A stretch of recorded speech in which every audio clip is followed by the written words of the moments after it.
This is the Hunt Quietly podcast.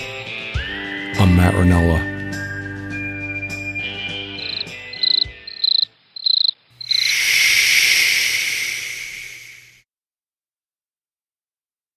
So, Evan, you were saying. Okay, here's the thing. I have a question for you, Matt. Did you give me round elk in like a thing like this, like a flat pack like this, the size of a CD case? I thought I forgot to give you some elk.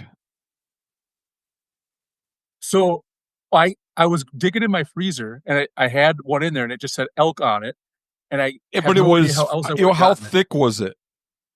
Like this. Oh, no, that's not me. The mystery continues. We ate it for dinner tonight.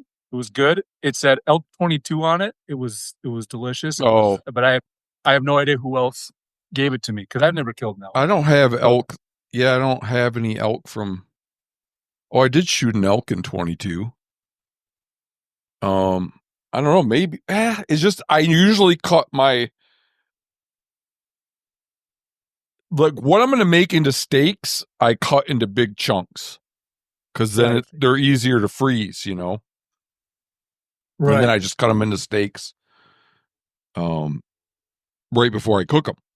But I don't. So it does the package you're describing that thin, like an inch. It was ground up though. So do you ever have? It No. Yeah. It was. I gotta figure out where I got it, but it was good. It was tasty. Oh. I was gonna send you home with some elk meat, and then I forgot. So good. So it was. What do you call that? Like what is that called when they put it through the chicken? Like chicken fried steak is put through that thing that tenderizes it. No, it was like ground, like hamburger. It was burger. Yeah, but it was like flat like this. So it was like the size of a small book, basically. And I said, I thought it was steak, and then I opened it up and it was ground. And I was like, what the hell's going on here? So anyway, I got to figure out where that came from. But I thought I'd ask you. Maybe it got in with my other stuff. But yeah, I put my burger in those plastic sleeves. Right. Yeah. So, it was same. It was not me. It was the elk fairy.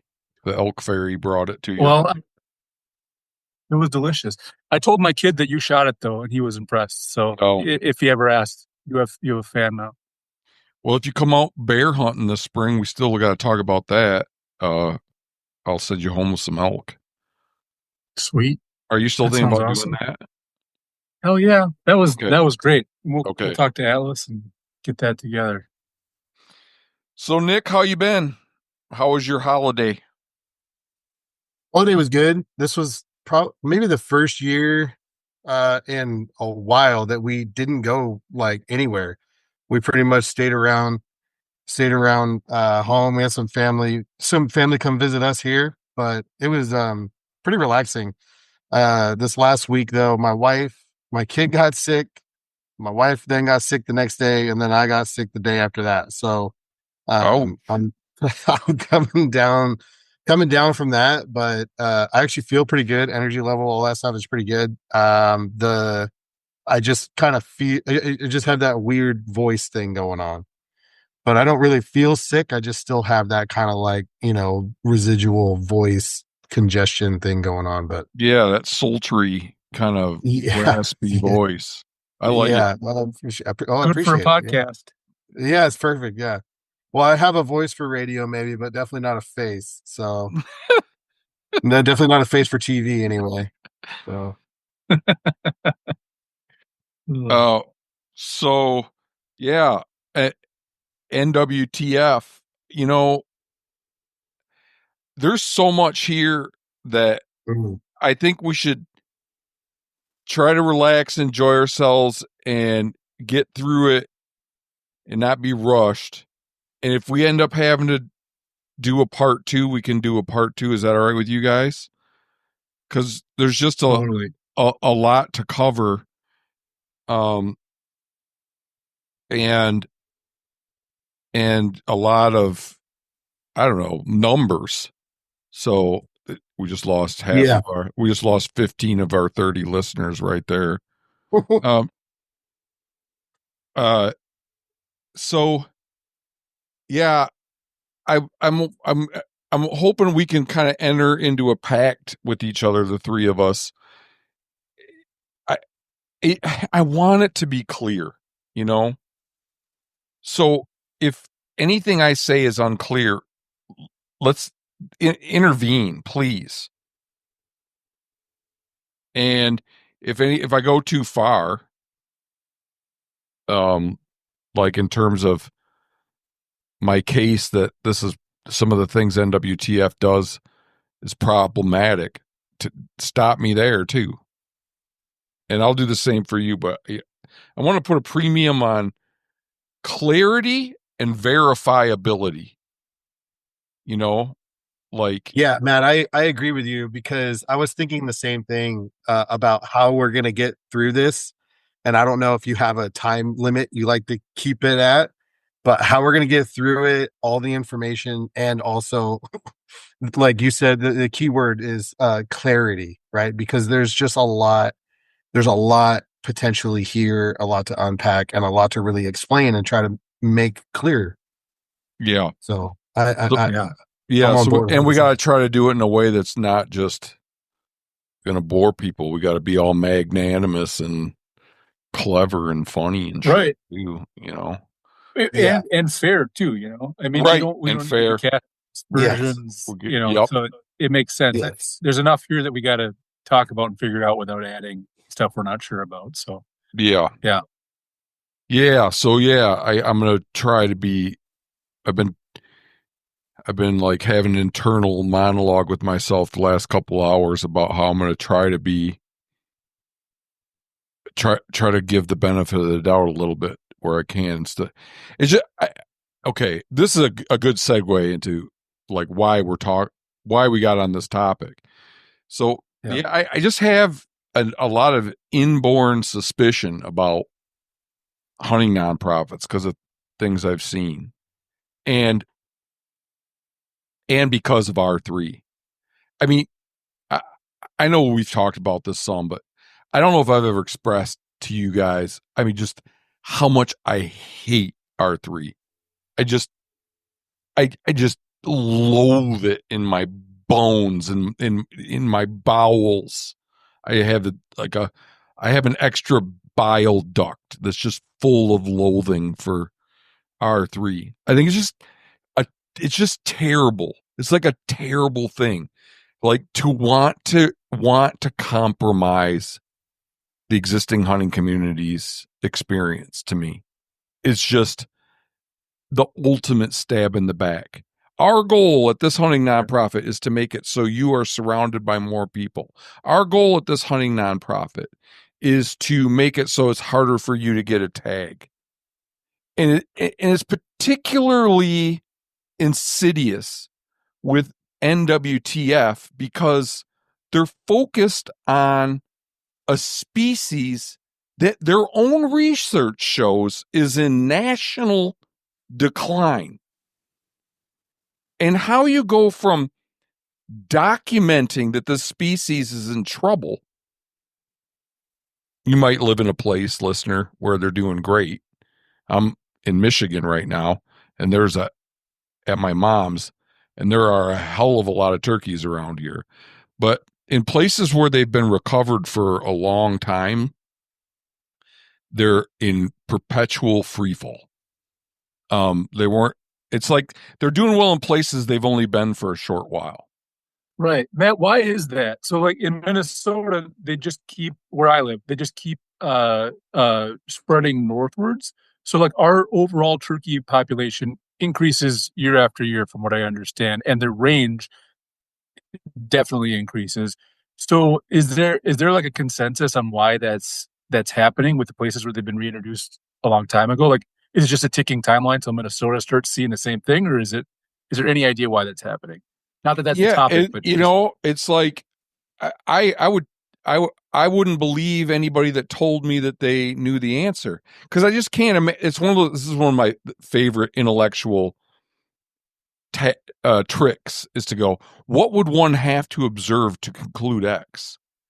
And I just can't imagine what set of observations one would make to go okay, this is the reason that they decline after being prevalent for a while. It's just hard to imagine what those observations would look like. So it's just hard. I guess if there was some tick that just killed turkey, and you had data on that tick, and you saw once turkeys were in an area for 30 years, that tick went through the roof population wise, then that might be the smoking gun. But there's nothing like that with this, Is it a buildup of pathogens? Is it that the predators adapt to the turkeys being there and become more effective? I don't know. Is it a coincidence? Possibly. Yeah. So yeah, that's why that's why I started looking into this organization. Is I wanted to see how much of the balance was, what the balance was between R3 and other things. And you can very quickly get a sense of what they say the balance is, what their milestones are. Matt, let me jump in real quick. Did you ask NWTF if they wanted to come on? Oh yeah, that's yes. I asked them to come on, and they demurred, but they offered to respond to an email. So Nick, you're asking this as if you don't know the answer, which I appreciate. I just wanted to make sure before we get too far into it, we make it very clear that we tried multiple times, to have an NWTF representative come on and have a conversation with us. Yeah. Yes, and they said they declined, but they let us have an email exchange with them, which you helped me. Yeah, which you and I crafted together. So, and you'll hear excerpts from this email exchange that I had with Pete Mueller, an employee for NWTF, as we go along. So one thing I thought we'd start with that's kind of simple, or a couple things. So there's three things that when I was looking into them about from the R3 perspective, seeing how much of the mix that was. I mean, the first thing I did was look at their calendar for events, and they have what, 5, 6, 7 events a week. Yeah, I mean, I did the same thing, right? I looked at their calendar events too, because the idea, part of the idea was maybe we can try to figure out, we can categorize their calendar of events and break down how many of these are R3, right? And we went like a few months out, and we're kind of looking at upwards of 100 events that were on their calendar. And I mean, it was like 90% of them, if I remember right, it was like 90% of them had some connection to R3. So we kind of decided to roll back on that a little bit and go, well, it's not like, that important to really dig into this, because the vast majority of the things that they're putting on their calendar events is R3. It's not conservation projects or things like that. It's banquets, and which I guess you could put under fundraising. Fundraising in R3, a little bit of education. For kids. Yeah. Right. That's what you see when you look. But even the stuff that was like that was, was like geared more towards education, still had from what I could tell, right, based on the information on the website, still had, that R3 still had an R3 component. Maybe it was smaller or this or that, but yeah, you're right. So that you have that, you have what they Right. you have what they report, and this 5 or 10 a week is too low because I'm pretty sure they have about 2,000 banquets a year. So if you divide that by 365, that's 6 banquets a week, right? It's about. Yeah. So that's just the banquets, let alone the shoots, the Jake's events, which are their kids' events, the women's nights, ladies' nights, stuff, et cetera, et cetera, et cetera. So, but so you have that, and then the other thing you have is their by the numbers page, and the big headlines there. So wait, Matt, before you move on, I think okay. Just one thing to say there. So just to call this out before we move on is that if the major issue that we're seeing here is a decrease in the species, kind of nationwide, and we're always dealing with habitat issues. I think a lot of people just think, well, turkeys are in trouble. I'm going to donate to NWTF, right? And here's the something to just call it explicitly here is that if they are spending a lot of money on fundraising, they're spending a lot of money on, and we can get into this more as you go through, a lot of money at R3, a lot of money that is intended to go towards a problem that people are seeing on the ground isn't getting spent that way, right? And it becomes even more critical with the specific, instances of the species. And so that I just wanted to frame that as we continue. Keep that in your minds, listeners, because it's going to be important as we continue with this process here. Right. Matt, continue. Sorry about that. Right. Great. I mean, on the simplest level, why would you want to inspire more people to shoot a species that's in decline? I say that I mean, I don't know about you, Nick, but I mean, Evan and I are turkey hunters. So I mean, I'm still shooting turkeys, but at least I'm not trying to get other people to do it. Yeah, I was kind of hoping you actually weren't going to go there on me, because I feel like I'm gonna, my opinion may not matter quite as much on this situation. I've only ever harvested one turkey in my life, and I would not profess to be a turkey hunter. I'm just, it's not something, and it's not because they're not around here. I mean, I live in the Central Coast area of California, and there's plenty of turkeys around. It's just not something that's really ever, like I said, I've done it a couple times and I've harvested a turkey, but it just, not something I really got into too much. So I think springtime, I'm transitioned to bass fishing. I'm chasing those little green fish on beds, and that's kind of where my head's at in the spring. So yeah, I don't think that not being a turkey hunter makes you in any way handicaps you when it comes to doing the kind of research that you've done for this project. So yeah, it might be your credibility's intact as far as I'm concerned. perfect.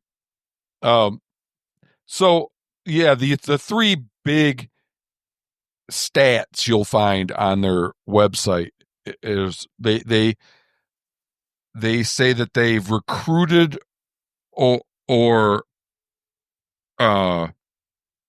what's the alert?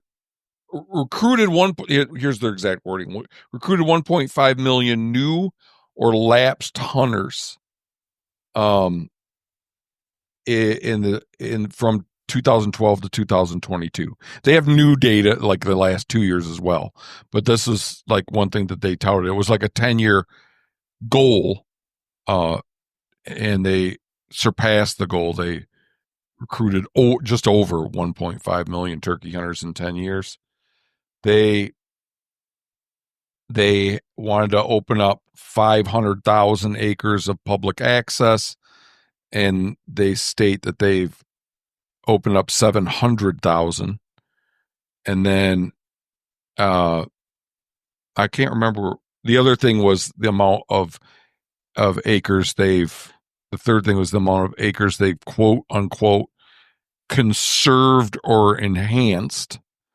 And you guys have the data on that offhand? Oh, I got it right here.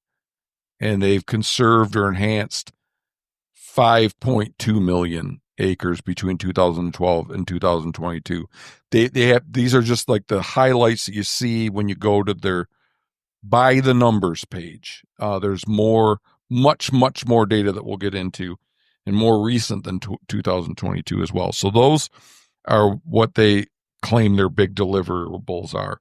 700,000 acres open to hunting, 1.5 million turkey hunters recruited, and 5.2 million acres conserved or enhanced from 2012 to 2022. So maybe the first thing, the first thing we could talk about in detail, just because it's wouldn't take a bunch of time, is the acres opened up to public access. Yeah. So Yeah, sounds good. So Nick and I, in our email, we asked about this. So we said the website indicates NWTF played a role in opening 7,041 acres to public access from 2012 to 2022. This is us writing. Could you please provide maps or place descriptions of these lands and describe NWTF's role in securing access to these parcels? Also, could you please indicate whether the access is permanent or not? And here is NWTF via Pete Mueller's response. While all of the acreage recorded in the 7,041 acre total is in collaboration with state agencies who then manage the access, the majority of the access is through permanent land acquisitions. Other land access designations are through private land access programs, also managed through state agencies that ensure annual access for hunters. Maps of the properties would be available through the states. So, in essence, they don't have maps of these acres that they have opened up, and whereas they state on their website that they opened up these acres, Pete here is admitting that in every case they weren't doing this alone. They were working in collaboration with a government entity, and this is something you're going to see again and again and again. These guys is them taking a ton of credit, and then when you look behind the scenes a little bit, you realize that there's a lot of the credit goes to the government and other organizations.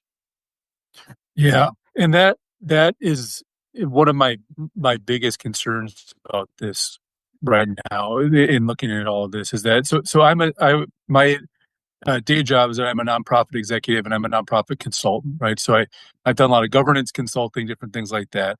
And speaking for myself right now, not for my employer, just to be clear, the issue is that you need to be very clear on here in your both two factors are at play here. Number one is your measurement and evaluation here. You need to be able to back up what you're delivering as part of the funding that's taken place, right? So you have to be able to prove it somehow. And it's again and again, we'll get in this. It seems like when we get down to saying, hey, can you show us some evidence of X, Y, and Z? Not to say that they're not doing anything, but just that is it's a factor that's lacking here, and it's a potential governance issue. If they could be blowing us off, right? But if we're asking them for proof of this amount of acreage that has been conserved, and they say basically, well, we say it's conserved, that's a deficit, a governance deficit. It's a measurements and evaluation deficit because they're not able to provide that, right? And number two is just as you mentioned, Matt, you need to be very clear about what you're actually doing with donations, with grants, with different things like that. If you're contributing to conservation, that's great. You can say that. Just be clear. We're talking about access at this point. We're going to get into a bunch of conservation stuff. But just to be clear. Yeah. So if you're contributing to or access of X amount of acres, and you're putting a specific amount of acres on there, right? Or you're saying at least, because there's, whatever you can say there. That's fine. That's great. And especially with some of the projects that we looked into, we'll talk about this again later. People were saying, hey, the funding that NWTF gave us was good and it was helpful. So we're not saying that they're not doing anything, right? But it's really, really important to note that if you are doing it in collaboration, if you're contributing to rather than doing it yourself, it's a major issue if you're not putting that forward. And then there's some other data and measurement and evaluation issues that you guys have uncovered through this process that we can get into. But overall, that's the context in which I think we need to frame this. That like there's as we continue on this conversation, there are two big points here. Number one is the measurements and evaluation, proving and documenting and keeping track of what you're doing in a way that you can, substantiate your work. And then number two is the way that you advertise it needs to be very, and the way that you solicit more funds, all these different things needs to be very clear. It needs to be very truthful. And both of those things I have concerns about in this review. So just to put that forward as we're going forward with context. Great. Yeah. So that's really the only thing. That's all there is with the access bit is they're not willing to or they're not able or willing to tell us where all this land is. It kind of feels like they're not able, Matt. I mean, honestly, I don't know. Like, I don't know that it would be any different. Like maybe it would, right? So like, this is going to be my opinion. This isn't going to be like point of fact, but like fleshing out that scenario a little bit. If I was a lifetime member of National Wild Turkey Federation, based on the language that they sent us, right, for it's a response to I would say a very pointed question. Like, it's a very direct question. Based on that language, if I was just a lifetime member and I'm perusing the website and I go, huh, they've conserved or enhanced X amount of acres in the state that I live in. Okay, we're just talking about access. Access. They have opened up X amount of acres, public access for public hunting in the state that I live. I'm going to call National Wild Turkey. I'm a lifetime member. I've been donating to them. I'm going to call them up. I'm going to, hey, where are these things at? I'd like to go check them out, type of deal. Based on their response to our, in my opinion, very direct question, I don't know that they would be able. I don't know that they'd be able to provide that information even in that scenario. I mean, maybe they would, but yeah, I do know. I can just. I guess one thing to think about is if you were the head of an organization like that, I know damn well if I was, there'd be a map. Right. Yeah, look at these cool places we opened up for you guys. Yeah, there'd be maybe just a huge overview map with little, where it's colored some other color where we've opened up some access. Probably if I was in charge, it'd be very detailed maps, So yeah, I don't get that. I don't get it. It just raises a lot of suspicion. And then when we get into where we have found clear problems in their reporting on acres they've conserved and enhanced, then it just really, because it's just very obvious that they have some serious reporting issues. And and so then you start to question the access acres because that there's problems with the conservation acres. So we'll get into. Yeah. So then I thought maybe the next thing we could talk about real briefly is the fundraising piece. When you get on their website, and I know you guys know about this, but there'll be pop-ups. David F. donated $10. Susan Wright donated $50. And they start to pop up as soon as you open the website. And the impression that I got at first, and I think the impression that they intend is that this is happening in real time, right? And I have been seeing the same exact names now for months and the same exact dollar amounts for months when I get on their website. And it's kind of like NWTF in microcosm to me, in terms of there's zeal for reporting all the fabulous things that are going on there. So the first thing you'll see on the main page of their website tonight is that, quote, 88 cents of every dollar raised helps support NWTF mission delivery. Now, that is just you got to decide what I just cannot imagine how that could possibly be true. So they NWTF claims to, in 2023, has claimed to spend $2.1 million on fundraising. They took in $59 million. Okay. So, if you look carefully at their financial records, you'll see that they spend $10.5 million on fundraising. Or I mean on banquets. $2 million on fundraising, $10.5 million on banquets. And in our email with them, we asked, it seems like fundraising takes place at NWTF banquets, but that isn't reflected in the financial reporting. According to NWTF 2023 financial statements, $7.8 million was spent on, quote, banquet merchandise, unquote. Was the merchandise sold at cost or given away, or was it marked up and sold or raffled with proceeds going to NWTF? Does NWTF generate revenue from food served at the banquets? Please explain. I won't bore you with the rest.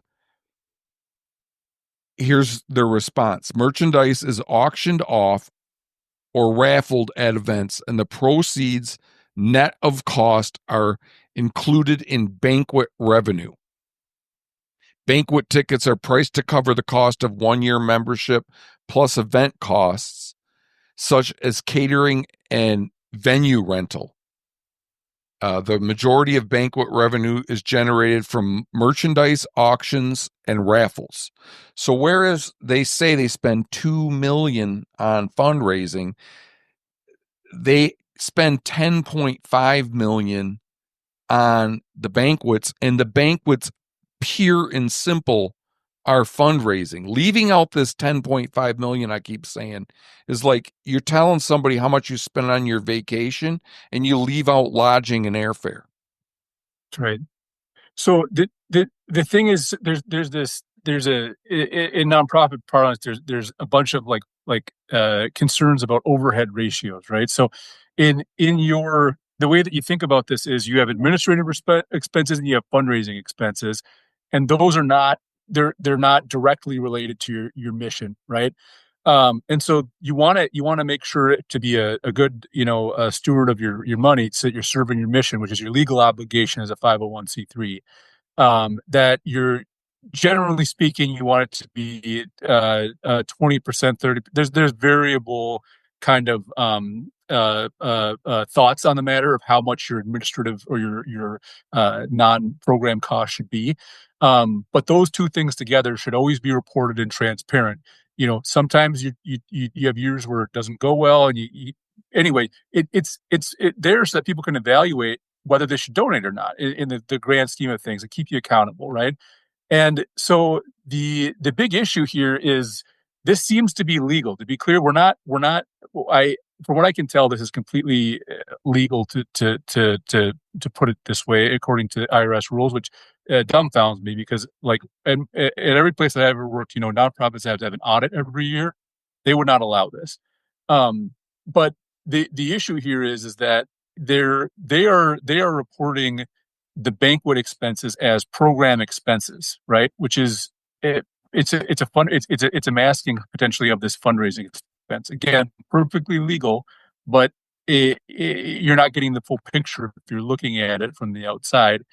And the thing that I wanted to bring up on this is that the concerning thing is not every organization is doing this. So if you're comparing apples to apples, for instance, Pheasants Forever does not includes this expense in their fundraising column. Okay, the band, like the events, what they spend on events, they include in the fundraising. Correct. Okay. Correct. Exactly. So if I were a potential donor and I was really concerned with governance, I was concerned with this overhead rate, I would look and I would see, oh, National Wild Turkey Federation has a better ratio than Pheasants Forever, or at least a comparable one, when in fact that isn't true because of these different ways that they're being reported, right? So you're not comparing apples to apples, and that's really concerning to me in terms of just ability for people to make decisions about where their money is going in an informed way. Again, it's totally legal, it seems like, but it's I don't know. I would not allow an organization that I was running to report things this way. So we're all okay. So just to bring it back around to this, the opening of page of their website where they say 88 cents on the dollar goes to the mission. We're already down to 80 cents because the 10.5 that they spend on fundraising divided by 59, that's about 20 cents right there. So they're already down. They're not at 88 cents on the dollar. They're at 80 cents, and that's just with the fundraising that we're aware of, that we can determine as fundraising. Like here's a question for you guys. When an organization touts that X pennies on the dollar go towards the mission, what do they consider the mission to be? So legally, it has to be spelled out like that. That has to be part of their mission statement and in their filings, right? So and you can't, fundraising can't be part of the mission. So that's something. And then the other thing I'd add there, Matt, is that fundraising component is not the entirety of what we would legally and traditionally count as going to, quote unquote, the mission. Purely administrative expenses need to be added to that number. So that 80% that we have there already is not the entirety of it. It's just not good. It's not. Okay, so anything that's like an administrative cost should not be included as going towards the mission. Yeah, and that's fungible to some degree. So like your CEO, for instance, could have 60% of their time on mission related and 40% not, but generally they're not going to have 100% on, right? Human resources is going to be entirely administrative in most cases, right? So there's examples like that. So that's just additional that is putting that out there. And the other thing that I should mention, to be fair here, is that with those dollars going towards banquets, if those banquets have at them sort of like a mission sort of angle that could be there, then there's ways you can split those costs to make that clear, right? To how much is for which one of those things. You can have an event that is both a mission oriented event and a fundraising event, but there's no split here that I can tell. And so that, I don't know, I can't say it many times, we're not accusing anybody of anything illegal, but it's concerning, especially if you're looking at a bunch of these things and trying to figure out where to give your money to have the greatest impact. You're not going to be able to ascertain that here from what's on the webpage. And then fairly. And what they spend on other components of the banquets. Hey Matt, can I interject for just a second? Yeah. So we were talking about the mission. So I actually I looked at I was on the NWTF website and I was like, maybe if you want, I could read their actual mission, what they say their mission is. Because we're saying Sure. this, they're saying that 88 cents that's going to our mission. And you can go on their website and you can look up where you can actually say their mission and their plan. And it says under a timeless mission, it says at the NWCF, we are in a great position 50 years after our founding, building off our rich legacy of impact. We're on the verge of growing faster and making even bigger contributions to society than at any other time in our history. Our mission and impact has always been about three things: conserving the bird we love, taking care of people who love them, and conserving the habitat both need to thrive. And then it goes on to say, importantly, our mission is timeless. It's core to who we are and what we do. And we have an unwavering commitment to both conserving the wild turkey and the preserving our hunting heritage. Yeah. And, there's like some wiggle room where you say, well, yeah, they spend a shitload on salaries. But like, matter of fact, if you add salaries and fundraising together, that's half of their budget right there. Right. That's half what they take in. But, I'm open to a lot of that salaries. Yeah. Going towards the mission. Absolutely. Yeah. So on their, on their 990, go ahead. So on their 990, the thing that they write here is to briefly describe the organization's mission. So this is in a federal filing.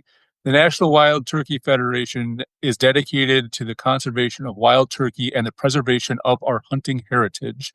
So, that there's a lot of wiggle room in there, but fundraising is not part of that. And yeah, and to your point on the banquet stuff. So yeah, I am open to, like, at the banquet, if there's a speaker, a biologist, and they give a talk about turkey biology, that go over into the education bin or whatever, the mission, some component of the mission. However, the vast majority of what is spent on the banquets is spent on merchandise. There's the merchandise is $8 million. And I want to can I interject one more time? I'm sorry. The mission that I read was from their website. The mission that Evan just read was from one of their federal filing forms, right? Evan? Yeah. Correct. Yep. From their 9. So and it kind of had a similar. I just wanted to, like, I had a thought on that before we moved on. Like, they had kind of a similar feel, but not that, like, I would think that it would be the same. Whatever they put on their federal filing would be what they put on their website, but it's not. It's not the same language. It's got a similar feel, maybe similar direction, but it's not the same language. So I just wanted to, clear, you mentioned that. Yeah. So anyway, just to finish my point, like, with the banquets, $8 million is spent on merchandise, and $2.5 million are spent on other things.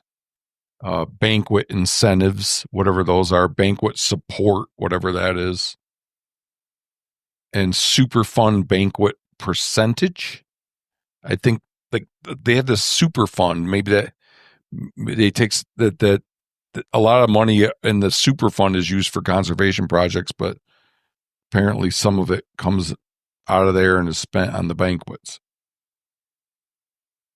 Yeah, I don't know what that is, but anyway, the majority is merchandise.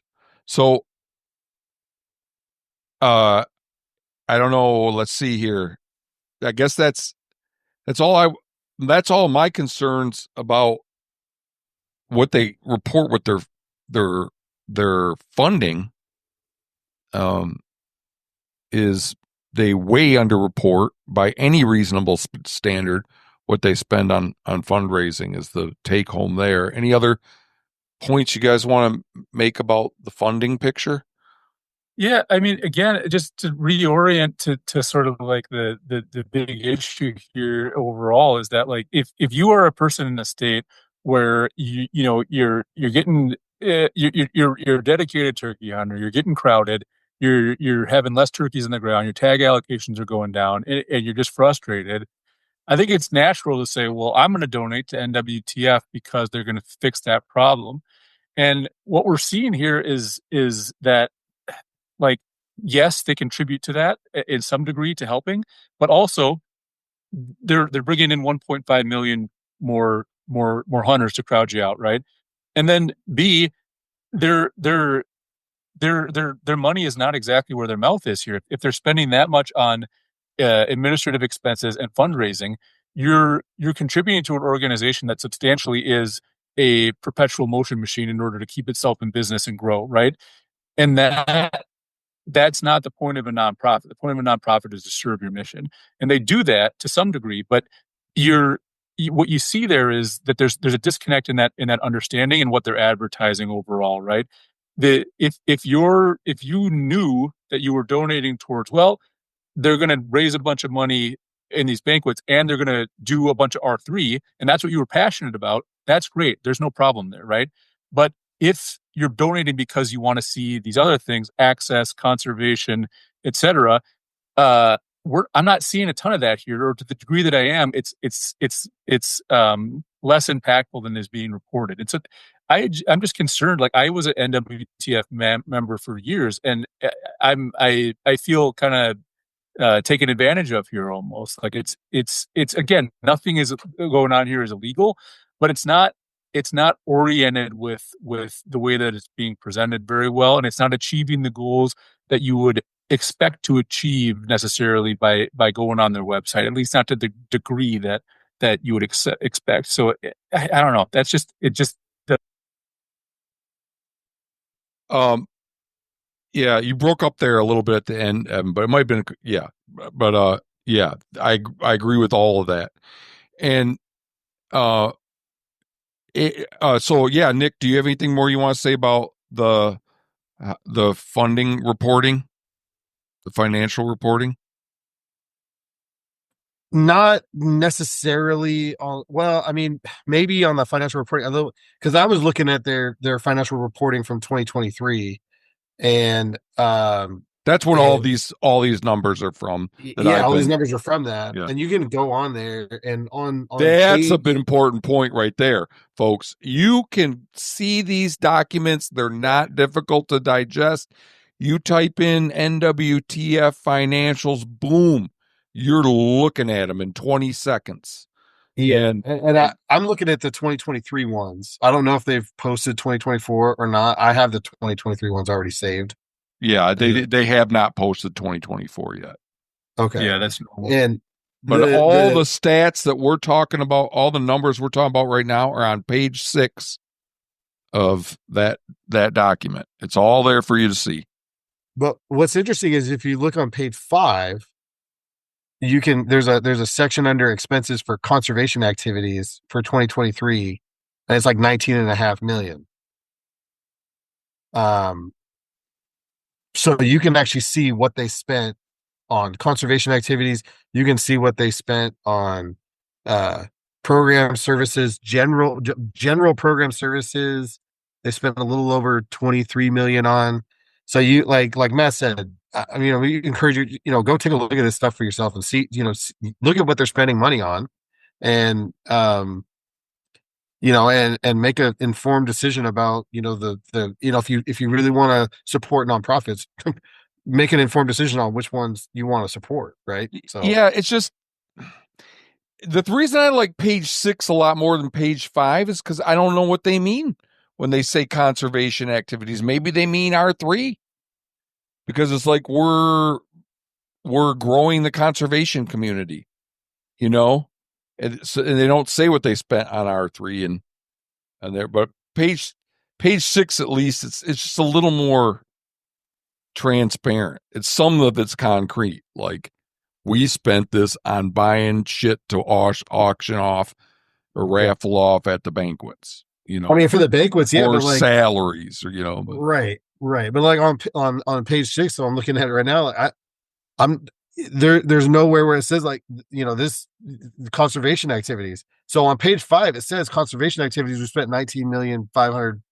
It was 19.5, and then on page 6, I'm looking. I'm like, where's the money? Oh, it's there. It's in the third column. Oh, okay. Yeah. Okay, yeah. Okay, I see it. All Yeah. right, I got you. So like grants, yeah. Okay, I got you. The bottom figure is that 19,000,005. Right. Okay. Yeah, All right. there it is. I see it now.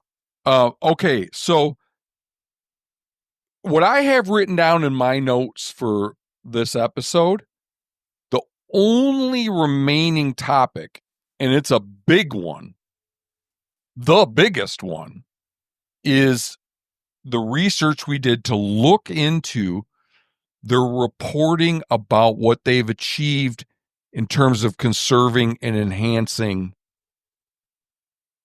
natural ecosystems. So here's the question. Do we want to do that now or do we want to do that later? How long have we been going? An hour. I mean, it's up to you. I'm happy to keep going if you want to just put it all in one. Bust it If you out. if yeah, I mean, I'm happy to do that. If you guys are, if you want to turn it into two, Okay. then that's on you. Okay. All right. So We can always edit it. yeah. Yeah, You Matt mean doesn't like to split? edit We things. could split it in two later. You're saying, Evan? Is that what you're saying? Exactly. Okay. Yeah, Yeah. we could. And I don't like to edit, but I would do enough to indicate that that's what we did. But okay. So the remainder of what we're going to talk about is their reporting on what they've achieved from a conservation perspective. And perhaps the best way to jump into this is to read a little bit more from our email exchange.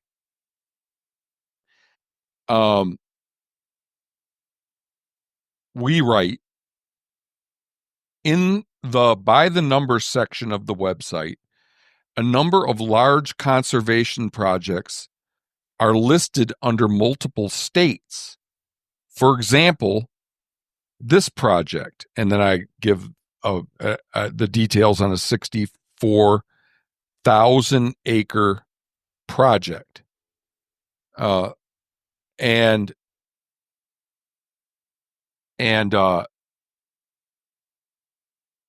what we're trying to do here is I'm not doing a great job with this. The clarity bell should be going off. I can if you want me to help you out, I can. Well, maybe okay, but I think what we should do is to explain the way the website works. Yeah. Okay. So do you want to do that or you want me to?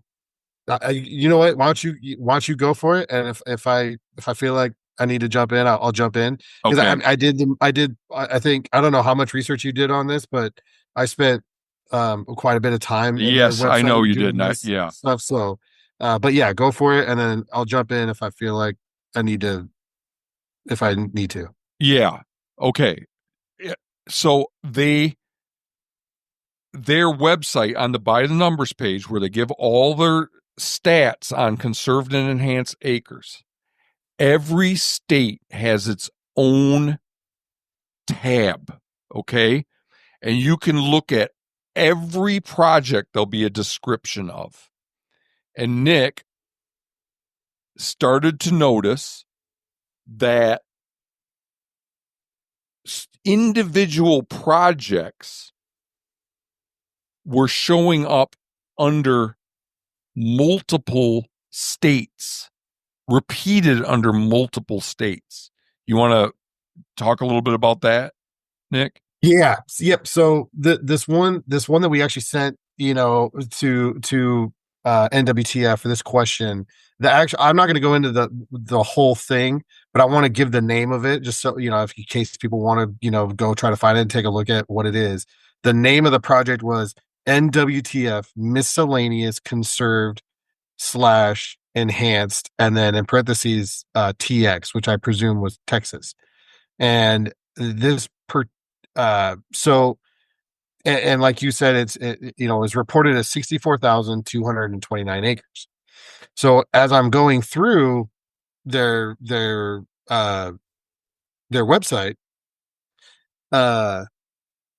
I'm finding that this project this specific project with this specific name and this specific acreage total, 64,229 acres, is also being reported in West Virginia, in Georgia, in Maine, and Pennsylvania. Now, potentially it could have been reported in other states I didn't find, but Right. those were the ones that I did find. And so that was, it was a little bit, it was a red flag, right? I think I called you and I was like, hey, I got kind of a red flag here, and I feel like this is a little bit odd, and we probably ought to see if they'll respond to this. Yeah, and some of the state. Okay, so they did respond to it, and they had. I have the email here. I could find it if I looked around, but I have it up. I can okay, they read the did response. respond to this. They admitted that this was an error. This was not the only project that this happened with. No, we can go with that.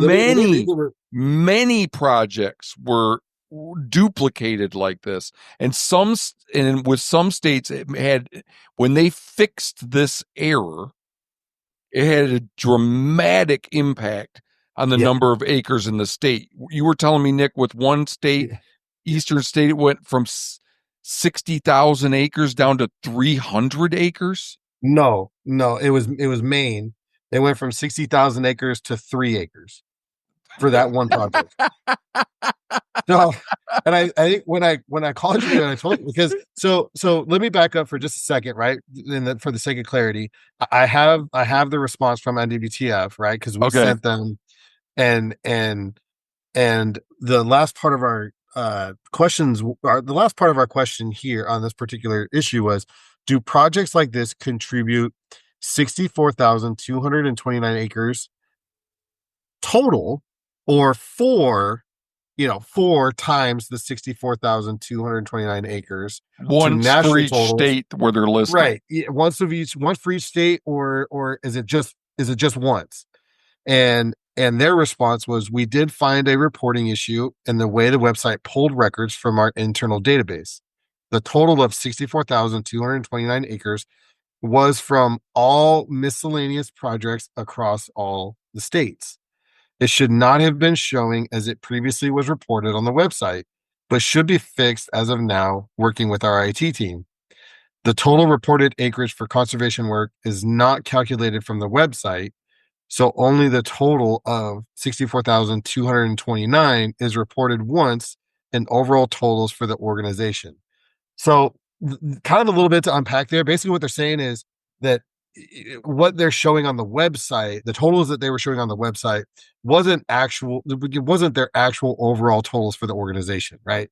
They have some sort of other reporting program or situation. Yeah, they have a database.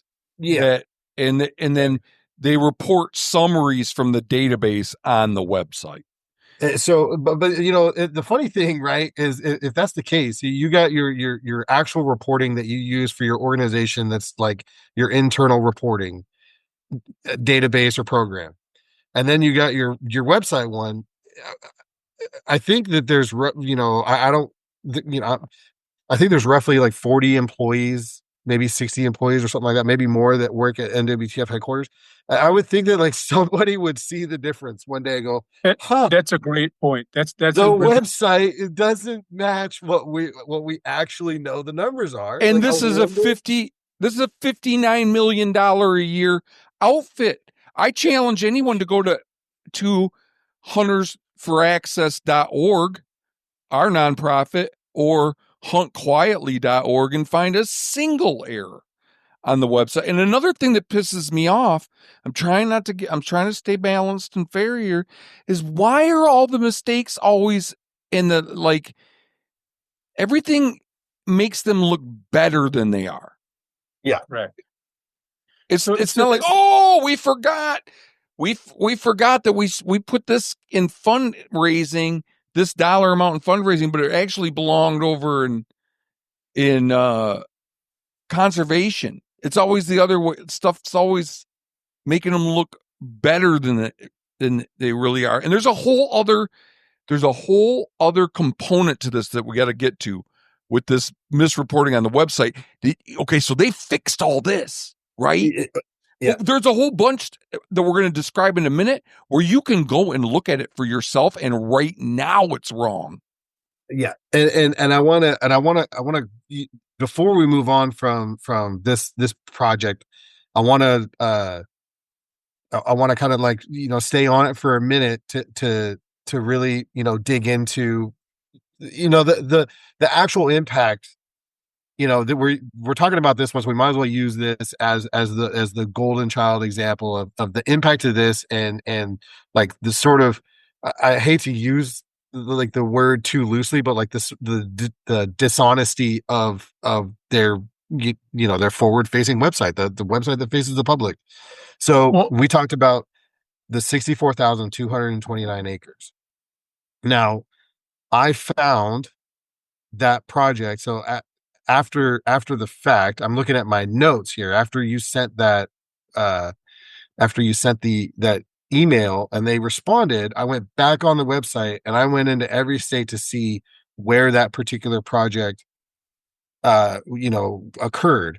And I found it occurred in 1, 2, 3, 4, 5, 6, 7, 8, 9 states. That specific named project with those acres. And so Maine, right? That's the one I want to. We can talk about.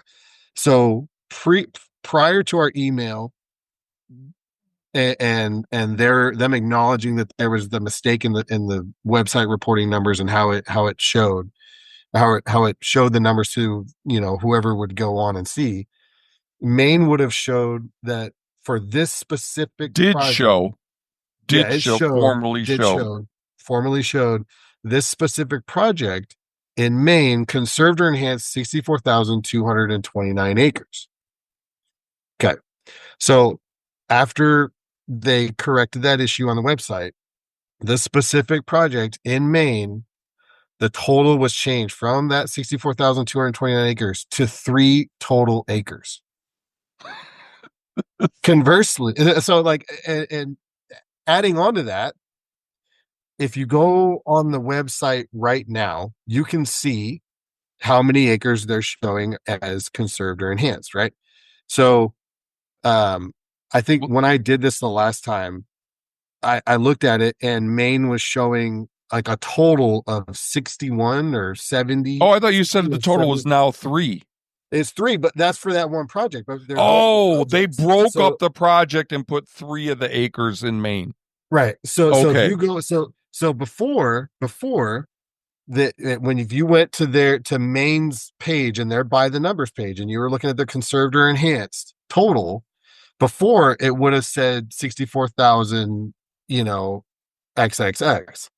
But now, since they've changed that one project from the 64,229 to 3, now their total cumulative number of acres conserved or enhanced that's being reported in Maine as a 7-year total from 2018 to 2025 is 61 acres.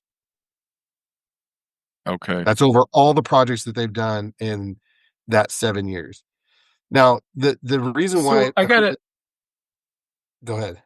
Sorry, I gotta say one thing about this really quick. So just to be fair, when you said like the dishonesty here, look, we don't know that this was intentional, right? Right. So we don't. In their world, this makes a big difference. So I just gotta say this. This could be a completely like you have it from a database and it's going through and it's pulling automatically or whatever. Like totally fair, and we have to give them credit just to be fair. That when we pointed it out, they said mea culpa and they fix it, which is what they're supposed to do. The problem here that we can identify is they're a $59 million a year organization and they're making mistakes like this that organizations I work for that are under $1 million would not make. It's a really substantive issue, and like that in itself is pretty bad. Like you can't. I've had organizations I've worked for that are sub $3 million that have data quality assurance folks and different things like that, where people would have been fired over something like this. Like when you're starting to describe this, and I've heard this before, like my heart starts beating fast because this is a really big problem in terms of how this is reported. And the I don't know, I won't distract more. I'll let you continue, but like I just can't express how like there's no excuse for this in an organization of this size. That the two of you guys on your spare time with different day jobs could correct this for them. It's not good. Yeah, and and like I'm willing to give them the benefit of the doubt that it was a honest mistake, but it still makes it so you can't trust their reporting. Yes. Right. Yeah, and then and when you're trying to decide who you're going to donate to, what do you have to go on other than that? Yes. Yeah. So I appreciate, Evan, what you said too, and I wanted to use the word dishonesty. And I prefaced it like I don't really want to use this word, but it's just like it's difficult not to think a little bit like this feels a little bit that way. But like I appreciate you coming in and saying, hey, we can't say that it's dishonest. You're correct. You're 100% right. Um, where I was kind of, when this is not the only project that this happened on. I mean, if you want to, I have a few other examples that were the exact same scenario. This one happened in 9 states. And if you're reporting 64,000 acres conserved or enhanced in 9 states, so you times that out, that's like 500,000 acres. It's approaching, yes, 500 to 600,000 acres, right?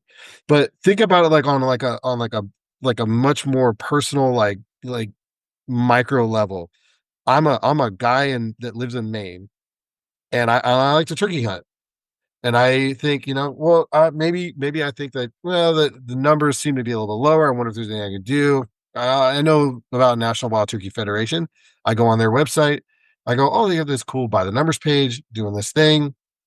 And I go, oh, look at this. They have a tab for Maine. I can pick my state and see what kind of things they might be doing in my state. And I click on my state and it pops up and it shows 64,300, approximately acres conserved or enhanced since in the last 7 years. And I'm thinking, holy cow.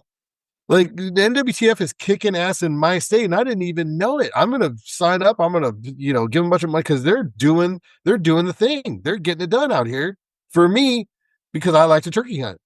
So, and then it's like such a different, like it's so dichotomous, like it's so different the experience because you have that experience, and now you have, say, the guy that the Maine hunter does that today and gets on the website and sees 61 acres.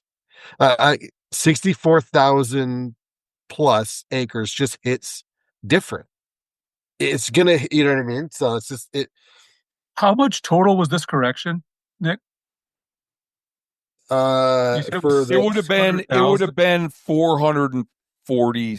This is for this single project. It would have been 440,000 acres or something like that they over-reported. For context, in 2024, perfect. For context, in 2024, they're reporting 686 rounded thousand acres conserved in an entire year. That's a really substantive issue for one project. I don't know. That's a really big problem. And we have another bombshell that we haven't even gotten to yet that's related but different. So I can't express like that. Heads would roll. Any place I've ever worked, heads would roll over that. Like that's a really big problem. So should we jump into this next one? I have 2 more that I want my insanity depends on me explaining these as best as I can. Go for it. So one of them, just as a placeholder, has to do with private land projects. How much of this is going on? How much of this conservation and enhancement is going on in places that you'll never be able to hunt? And you could be there's a case to be made that that's all good work, but they don't report on how much of it's on private land. And I have reason to believe a lot of it is. And I have a reason to believe that they're hiding that. And I want to talk about that. But first, right now, if you get on their website, what you will see for each state's tab is a list of projects that they're currently working on. And it'll be the number of acres, what the project is, prescribed burning, seeding, forest restoration, grassland restoration, et cetera, et cetera. The state, et cetera, a bunch of information in the acreages that are in progress. Then there'll be a bunch that they list that are complete. And these are all for the last 7 years. And then at the top in big, bold font for like the header is the total number for the last 7 years. And there is not a single state, ladies and gentlemen, in the entire union where that figure at the top, the big bold figure, comes close to being matching the sum of the individual projects. The sum of the individual projects is far lower. We have a contributor. We have several contributors to thank with this. Oh, you know what? There's a whole part of this we didn't even get to. God, okay. I'll continue on, but we didn't even talk about our research yet. Right. Oh, that's coming up. That's a third thing we got to talk about. We shouldn't have talked about it yet.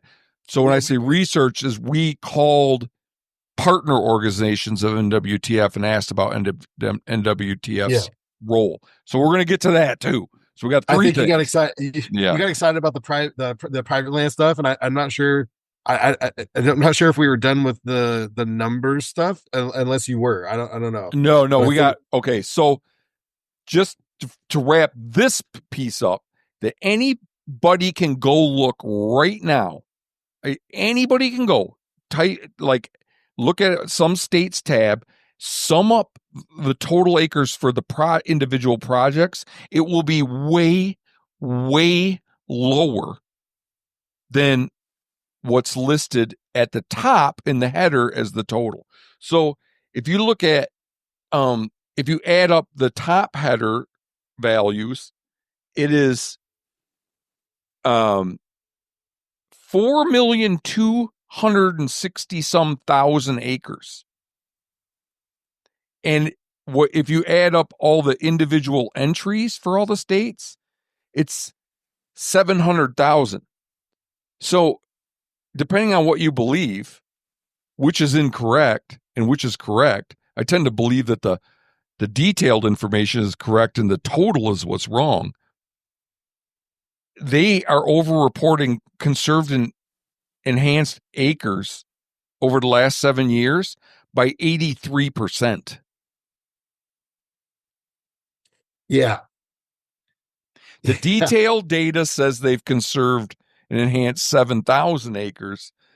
The summary data at the top in big font, huge font at the top of the website says 4.2 million acres. You said 7,000 acres earlier. Yeah. Now. Yeah, that's what I'm saying. If you sum up all the individual projects, comes to their 7-year total for conserved and enhanced acres is 700,000. But 700,000. 700,000. Yeah. But if you look at what they report in big bold font at the top, it's 4.2 million. So which is it? I'm inclined to think that they are definitely misreporting in one way, shape, or form how many acres they've conserved and enhanced. I mean, there's just their numbers make zero sense in this regard, and you can easily go see this for yourself for every state. I think it's really important, like you just said, for every state, and I think it's really important, right? Like, I want to back up just a tad to this project I was talking about a few minutes ago, right? I mentioned that there's multiple other states, so it's in 9 states, and if you add up the 64,229 acres comes out to 578,061 acres, right? But so in like West Virginia, it went from 64,229 to 10. Right. Texas went down to 972. Pennsylvania went down to 1575, and it kind of goes on and on. And then before we move on, Matt, just because we did all this like good research, and it's like I just want to make people know like this wasn't the only project. I found at least two other projects that had these same reporting issues. One of them was a total of 65,295 acres, and that was reported in 9 or 10 states. And then the other one was 23,336 acres that was reported in 5 states. Okay. So like So I I, think we're getting it's like we're at risk of losing people now because we're kind of beating this to death. I understand. I wanted to say like it's bigger. It's bigger than just that one project. Right. So I And don't want these to beat and the that to ones you're death, but talking about right now, just for because we gotta try to be sympathetic to the listener. sure. These are all ones that have been fixed, but the ones Yes. that I'm talking about are not fixed.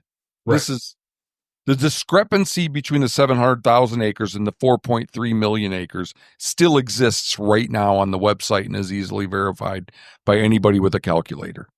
Right. They should be thanking you guys for informing them of this stuff. Honestly, like this is a really major issue that you fixed for them. I mean, like anything else we say on this episode, they should still be very thankful for this. Because you again, that's a huge issue that you guys went through and took the time to illuminate for them, and then they fixed it. So It's you kind guys of a are you litmus guys, test. Like, I mean, they'll what I found out is companies, when we talk about a company or an organization on this podcast or on our Instagram, they find out about it. So I don't know, like, do these guys care enough that they're going to go fix it? I sure hope so, but they certainly didn't care enough to do it right in the first place. You know, it's just frustrating. It's just frustrating. Is like when you consider the American people are only have so much money that they're willing to part with for conservation and access, yes. and it needs to be used effectively and it needs to be reported on accurately. And that's so key. The thing that I think is key here, and I'm not trying to say anything great about any other conservation organization, but if you have $20 to donate and there's another organization that's doing substantively more work, even if it's not for turkeys, it's for pheasants or whatever, then you're not able to reasonably make a reasonably informed decision on where you're going to put that $20, man. Like that's it. Right. This is hurting the whole system here. It's not just turkeys, it's effectively just an inefficient money sink here, and not to say that that's the entire organization, but there's issues here. This is problematic. Okay, so then the next thing is it seems like you'd want to know in their reporting they should say how much of this conservation work is happening on public versus private lands, and they don't. And I'm 95% convinced that they obscure it on purpose. So when you're looking at their data on their website, where you're going through this project, this state, prescribed burn, 500 acres, and they're giving all the details, for about half the projects, they list a land owning entity. So it'll be a wildlife management area, so state land, or BLM or Forest Service. But with half the projects, instead of listing the landowner, they list an implement dealer or a seed company. Okay, so that seems incongruous, doesn't it?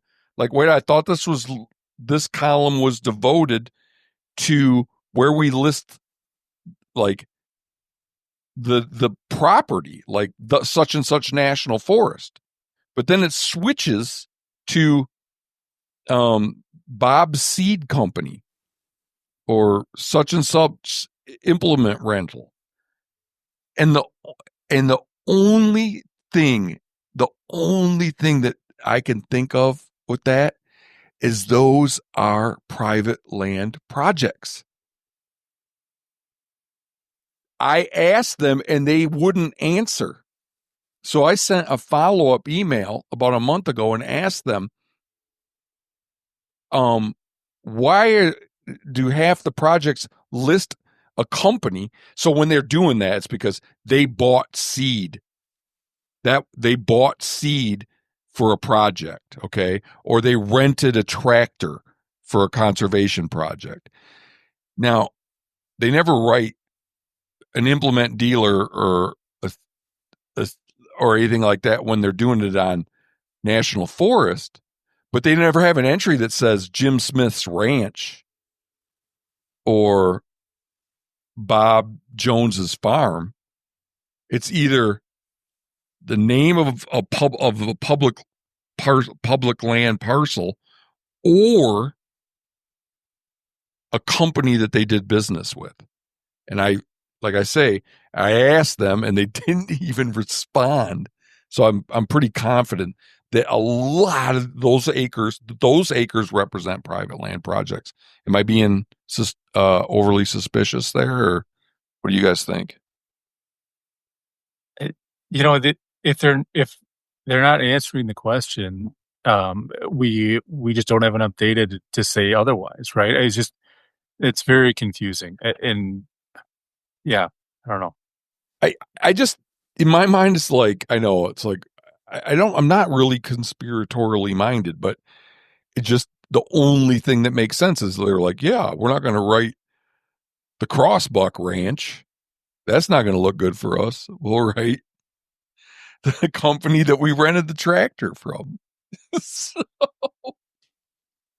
I don't know if you're a NWTF member, maybe you can get further with them than me. I'm not a member. Maybe you call them up and ask them, but it's very, very, very fishy to me.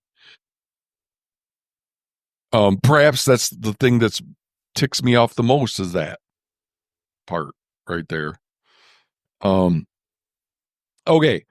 So in our email, this is the last topic as far as I can unless you guys can think of anything else I'm forgetting. We wanted to know what the, NWTF's role was in all the projects they list. Okay. So they have all these projects listed under all these states. And we're like, okay, are you responsible for 100% of these of the effort, the manpower and fund and dollars that went into these? Because in some places on their website, they specifically say that we conserved and enhanced X million acres. They don't give any credit to any other entities. They take sole credit in their language on their website. So we wanted to find out what their role was. Was it really that substantial? Was it 100%? Or was it more like 50 or whatever it might turn out to be? So we asked, finally, can you please provide a list of volunteer employee hours and NWTF funds devoted to each completed conservation project on the by the numbers page on the website? So we're asking for volunteer hours and dollars spent on hundreds, if not thousands of projects. And I realized that was a big ask. So I went on to say, if that is too onerous, please provide this information for the following projects. And I listed a dozen projects. Here's their response. We do not always track staff hours associated with a specific project, depending on the type of conservation delivery. We do not track volunteer hours through though those opportunities exist. Conservation work is done in collaboration with state and federal agencies, as well as other NGOs, and in some cases, we are able to maximize our members' dollars at rates of more than 10 to 1 delivering a rate of 88 cents on the dollar back to mission related activities. A lot of their answers have that flair where it starts out kind of giving the answer and then it ends with like touting I asked them about that 10-to-1 figure too, and they wouldn't respond to that either. Cause I'm like, you match 10-to-1. So I'm like,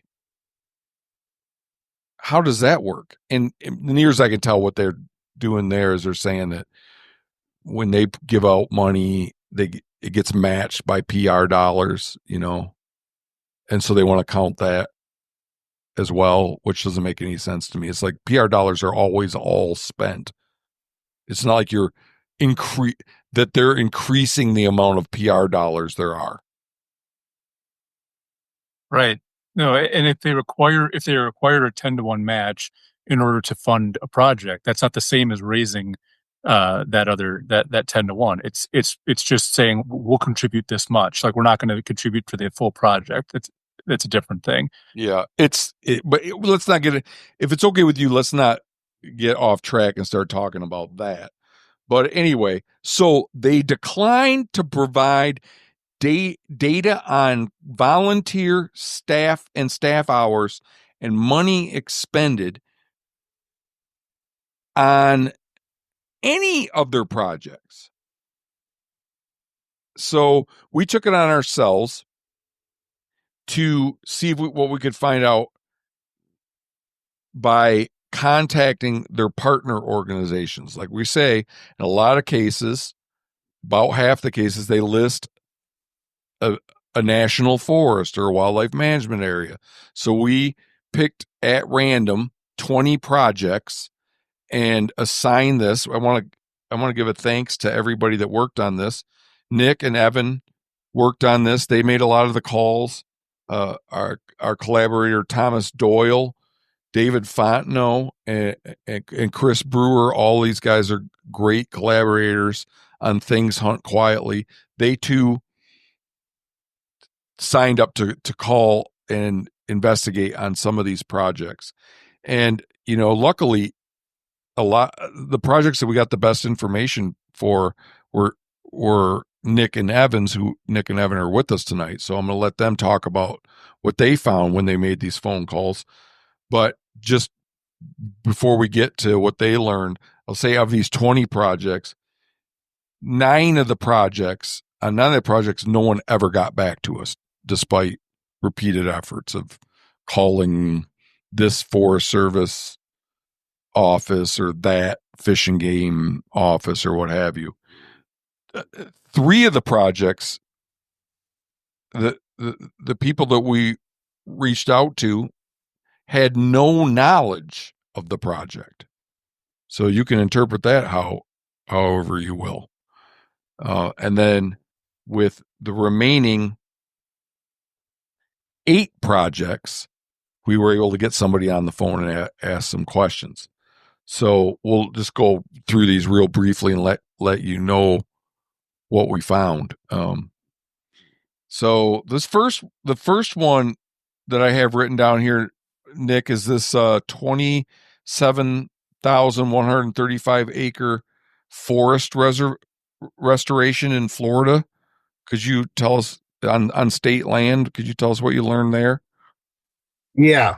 So it took me a while to get somebody, on the phone that knew what, sort of what we were talking about. Most of the time when you get someone on the phone and they go, who are you calling about? What project are you talking about? I need a county. I need this. Can you give me any more information? And I just tell them I have the name of the project. I have a basic description of what was done, and I have an acreage total. Like that's, and a lot of that confusion is on NWTFs. That's their fault. It's on them because they provide such meager detail. So anyway. Yeah. So Nick, you just muted yourself. Sorry about that. So I finally talked to a super nice lady. She's a turkey biologist at Florida Fish and Wildlife Conservation Commission. And I asked her about this project, and she said, well, I don't know specifically like what this is about or what this project is. And I even told her, like, this is the description. She's like, yeah, that sounds like something we would do. And I go, well, can you tell me a little bit, like, generally about, like, what NWTF like does in Florida, And I'm gonna, sort of read these notes that I have here a little bit. And essentially she said that NWTF, Florida Fish Wildlife Conservation Commission, and Florida Forest Service all contribute to a fund every year called the Wild Turkey Cost Share Program. This fund was started in 1994 and generally has a bankroll of 300,000 to 400,000. Now this is coming from a turkey biologist on the phone with some guy that she's never met that just called her up out of the blue and was wanting to know about Right. NWTF in Florida. So she's going off the cuff. yeah, so this is, and just keep that in mind. And she said none of the money for this particular fund goes to private land projects, and all the funds can only be used to improve turkey habitat on publicly accessible lands that allow hunting. She said roughly 20 to 25 projects per year are funded out of this program. As far as she knows, National Wild Turkey, NWTF, has never had a boots on the ground impact for projects funded by the cost share program. Meaning they've never sent volunteers or staff. As far as this turkey biologist knows that works for the Florida Fish Wildlife Conservation Commission. The projects are completely managed by whatever agency manages the land where the project is occurring. I asked if this specific project was funded by the cost share program. She said that if it was to improve turkey habitat, then it likely was funded by the cost share program. Okay. All right. We got 8 of these, so we should probably go through them pretty quickly. Anything you want to add, Nick, about that one? Nope. Okay. You're also the next one. This is a 1,406 acre prescribed burn in Illinois on state land. Who'd you talk to there, and what'd you learn? Yeah, so I talked to a guy named Bill. He's with the Southern Illinois Prescribed Burn Association, and he's the secretary treasurer. I called the number on the website, and goes right to his cell phone, I think, because it sounded like he was having like his morning coffee and breakfast when I called him. And he basically just said NWTF helps with grants and funding, but he's never seen a volunteer or had any boots on the ground assistants or volunteers from NWTF, but they help them out with some grants and funding. Sticking with you, Nick, Indiana Forest Restoration, 1,500 acres of national forest. Yeah, so I spoke with a U.S. Forest Service biologist, and I'm not using any names or anything like that. Just keep it. He said NWTF paid interns directly for summer internships at U.S. Forest Service, and this is, I think, specifically in that I believe a Hoosier National Forest. And so the interns would perform various types of work, including habitat improvement, wetlands work, those kinds of things. The interns were selected by the Forest Service, but their paid internship was paid by National Wild Turkey Federation. So it was an individual selected by the Forest Service, and the cost of that intern for the summer for whatever duration was directly related to NWTF. And the biologist also said that NWTF has been a very big partner during his career and has participated in some way in a large amount of projects in the Hoosier National Forest.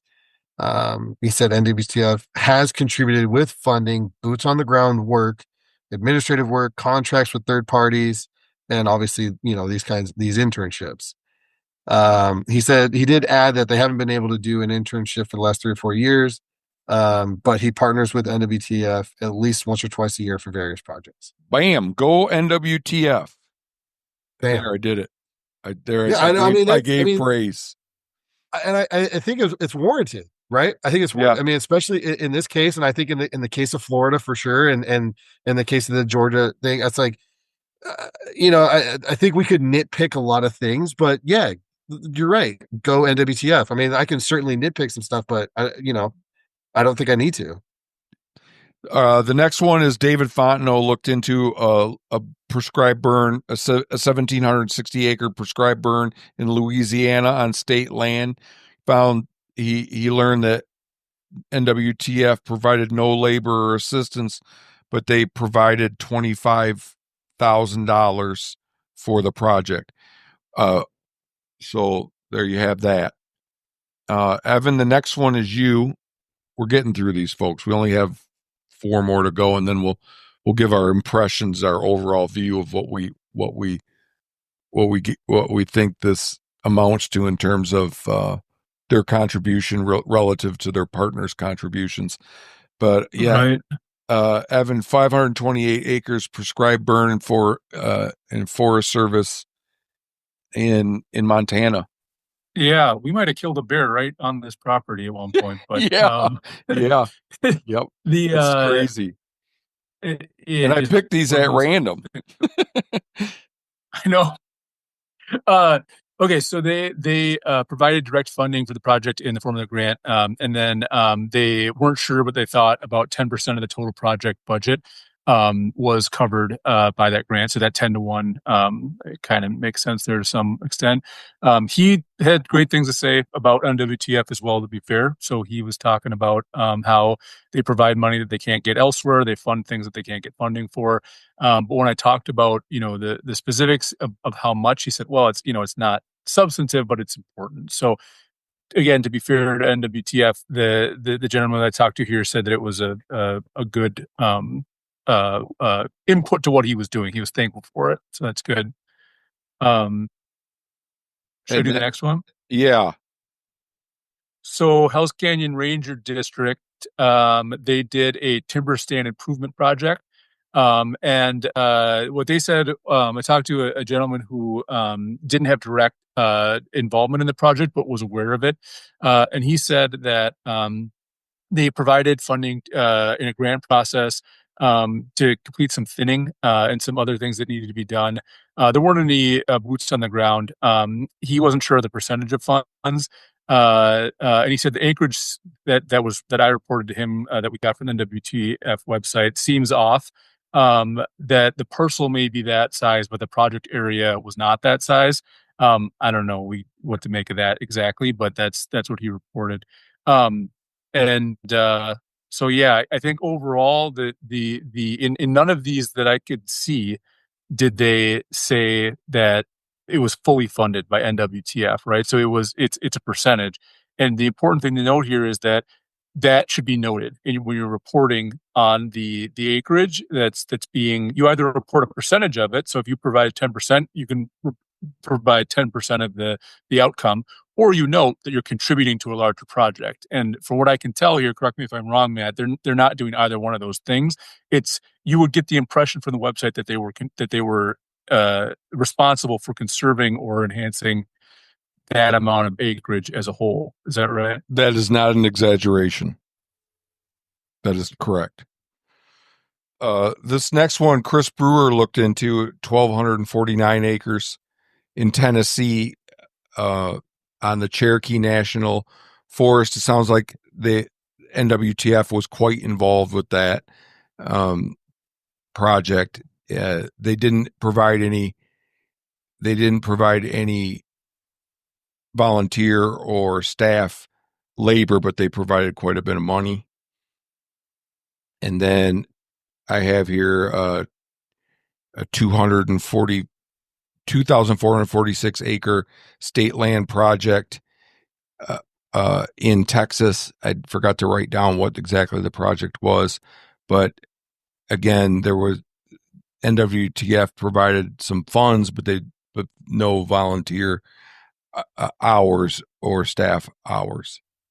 So that's what we were able to learn. It wasn't what I was hoping, really. I was hoping that with every project, we get somebody to say, I bet I would estimate that 20% of the value of this project came from NWTF. So we could say, we could have some number that we could throw out, or 50% or 90%. It didn't come out like that, but what is clear is that if there's boots on the ground, it's the minority of cases that is clear. Some of these partner organizations have a lot of positive things to say about NWTF's role. That is for sure.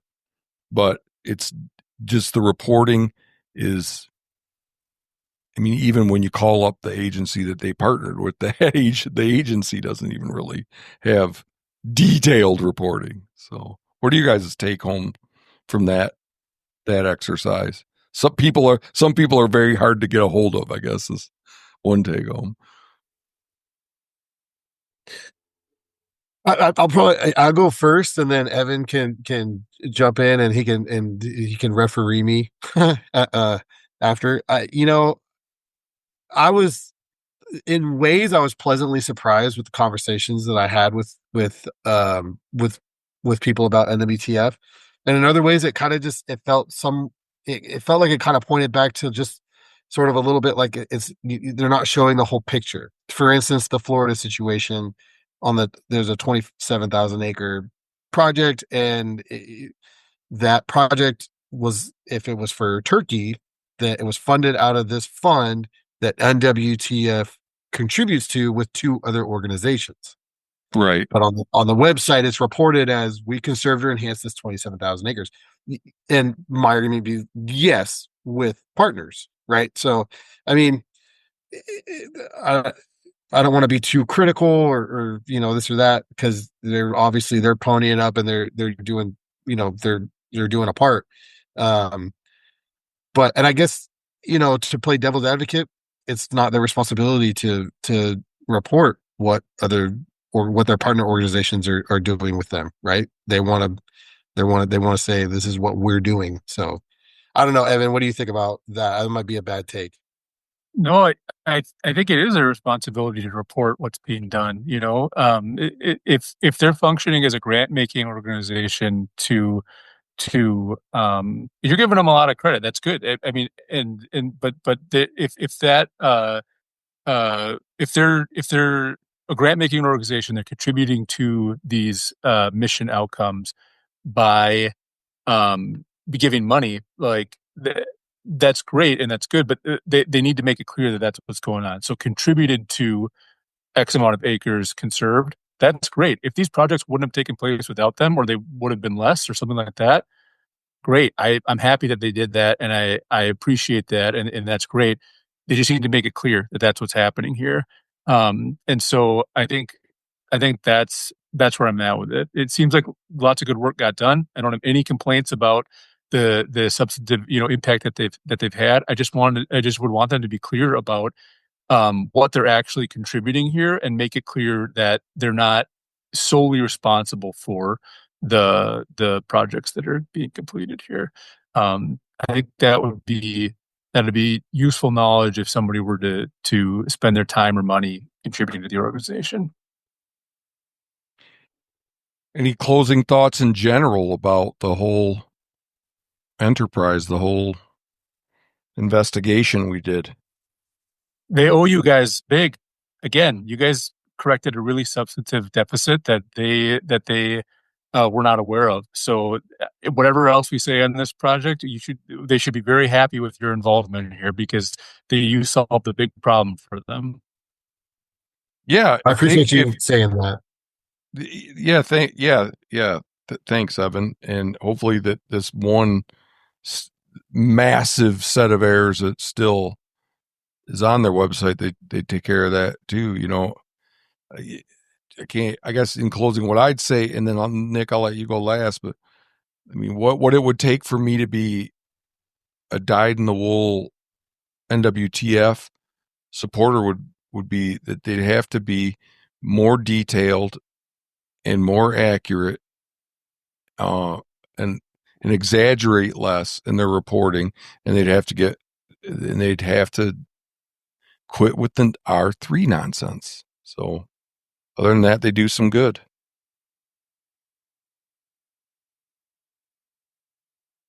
Nick, I think for me, I just want to say, I appreciate the opportunity to help you out on this project. These kinds of research projects and things like that are, something I have a lot of fun doing. If I rambled too much, or if I bored anybody with my my kind of nerdy number, things like that, and trying to shove that down people's throats. I apologize ahead of time. And Matt, if I walked on you too many times during this episode, Hell I no. apologize. I Hell apologize no. for that. But I appreciate all the kind words from Evan and from Matt. This is actually, we've been doing a research on this for for several months, so it feels good to put it all together and hopefully put some information out there that's just gonna help people make informed decisions on the the organizations they want to support, right? Just like Evan said earlier. So Yeah, you want to tell everybody what you do, what you do, what your day job is, and how it relates to this? my day job. Yeah. Oh, sure. Yeah. So I'm a code enforcement officer. And what that means for people that don't, there's probably people that don't know is I do basically land use and building code enforcement. So I'm the guy essentially that people call when someone does some sort of building project and they don't get a permit, right? So um I enforce those kinds of codes, health and safety codes, things like that. If people know me, they'll know where I work, but I'm going to leave where I work out of it and just say somewhere in the central part of California. Um, and so there's a lot of research. It's very research intensive. It can be a little bit nerdy. I don't generally think of myself as a nerdy person, but sometimes I do kind of nerd out on that research and stuff. So when you asked me to help you out with this, I was all about it. I was pretty excited. So Oh yeah, I was delighted to find you because you were like an expert at sniffing out nefarious shit.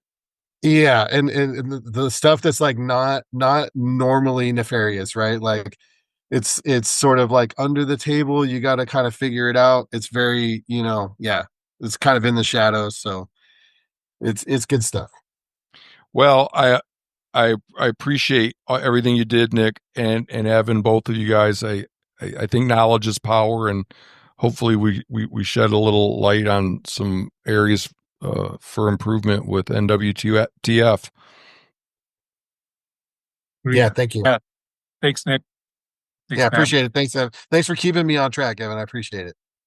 No worries. No worries. It was great. This is good. You did a ton of work. No, you did great, Nick. I'm looking forward to our next one.